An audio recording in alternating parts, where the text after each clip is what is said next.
नमस्कार साथियों, मैं अभिषेक एक बार फिर से एक नए विषय पर बात करने के लिए आज उपस्थित हूँ। ये कोई एक नया टॉपिक नहीं है। जो हमने कल जीवन जीने के मुख्य सूत्र डिस्कस किए थे, उसी का एक पार्ट है। तो आज का टॉपिक है वर्तमान में जीना, means living in the present. यही एकमात्र सत्य है, क्योंकि अतीत केवल एक स्मृति है, मीन्स मेमोरी, और भविष्य एक कल्पना। वर्तमान में आप कैसे जी सकते हैं? What are the key principles? पहला, क्षण ही शाश्वत है, means the present moment is eternal. जीवन ना तो अतीत में है और ना ही भविष्य में।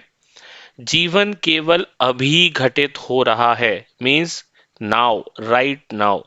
जो व्यक्ति इस क्षण को पूरी तरह जीता है, वह परमात्मा को पा लेता है।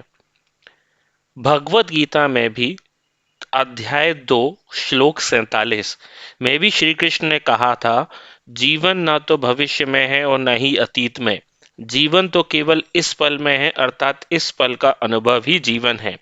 अब यही विचार बाइबल में भी है। तो बाइबल क्या कहता है? As per Bible, trusting God's provision for today and not being anxious about tomorrow, making wise use of present time, and finding joy in the here and now through faith, rather dwelling on the past and future as seen in verses like Matthew 6:34, focus on today's troubles, and James 4:13-15, life is fleeting. दूसरा, विचारों का अभाव, means no mind. वर्तमान में जीने का अर्थ होता है निर्विचार होना। विचार या तो अतीत की यादें होती हैं या भविष्य की योजनाएं। जब आप केवल साक्षी, विटनेस भाव में होते हैं, तब आप वर्तमान में होते हैं, वर्तमान में जीते हैं। Accept both pleasant and unpleasant experiences in the present with a balanced mindset. अब वो कैसे आएगा, हम आगे इस पर चर्चा करेंगे। तीसरा, जागरूकता, अवेयरनेस। यदि आप जागरूक होकर एक कप चाय भी पी रहे हैं, तो भी वह ध्यान है। वर्तमान में जीने का मतलब है जो भी आप कर रहे हैं उसमें पूरी तरह डूब जाना। चौथा, चिंता से मुक्ति। भविष्य की चिंता वह ऋण है जिसे आप उस चीज के लिए चुकाते हैं जो अभी हुई ही नहीं है। आज का आनंद लेना ही कल को संवारने का एकमात्र तरीका है। जब आप आज आनंद लेने लग जाएंगे, तब कल अपने आप संवर जाएगा। अब हमने इतनी चीजों का डिस्कशन किया, बट इन सब को करने के, पाने के तरीके क्या क्या हैं? चलिए उस पर भी हम विचार करते हैं। पहला, साक्षी भाव। अब वो साक्षी भाव कैसे आएगा? अपने विचारों को आपको ऐसे देखना है जैसे आप सड़क पर चलते फिरते लोगों को देखते हैं, बिना किसी निर्णय के। आप अपने घर के बराबर मार्केट में जा रहे हैं, आपके आसपास से 10 गाड़ियां निकल रही हैं, 50 लोग निकल रहे हैं, बट आप उनके बारे में नहीं सोच रहे हैं। आप अपने प्रेजेंट में ही हैं। इसी तरह से साक्षी भाव आपको अपने मन के अंदर लाना है। अब ये साक्षी भाव आपके मन के अंदर कैसे आएगा? ये ध्यान से आएगा। ध्यान, सक्रिय ध्यान।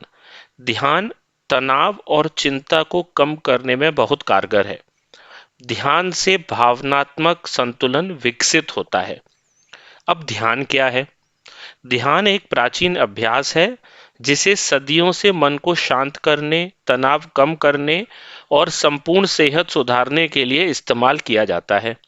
ध्यान का लक्ष्य आपके विचारों को पूरी तरह से रोकना नहीं है, बल्कि उन्हें साक्षी भाव से देखना है।